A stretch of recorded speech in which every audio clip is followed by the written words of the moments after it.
আগে ভিডিওটি দেখুন, তারপরে বিস্তারিত কথা বলছি। আগে থেকে কেউ টানাটানি করবেন না, ভিডিওটি শেয়ার করে দেবেন।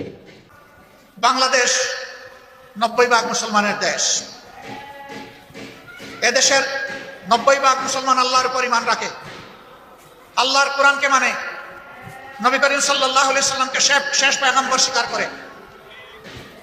এই দেশে আইন চলবে কোরআনের মতবাদে ইনশাআল্লাহ।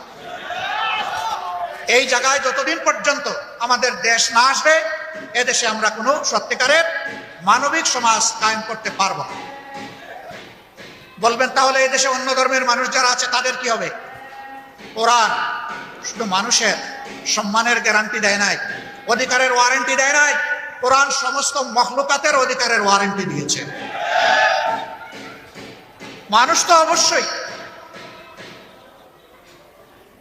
মদিনায় যেমন সকল ধর্মের মানুষ পূর্ণ ধর্মীয় স্বাধীনতা, নাগরিক নিরাপত্তা এবং অধিকার ভোগ করেছেন, আল্লাহর দেওয়া আইনের এবং বিধানের ভিত্তিতে আমাদের প্রিয় দেশেও যদি সেই সমাজ ব্যবস্থা কায়েম হয়, ইনশাআল্লাহ তাআলা লাজিম সেই অধিকার প্রতিষ্ঠিত হবে।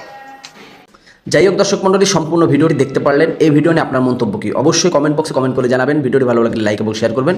তো সম্পূর্ণ ভিডিওটি কন্টিনিউ করার জন্য আপনাকে অসংখ্য ধন্যবাদ।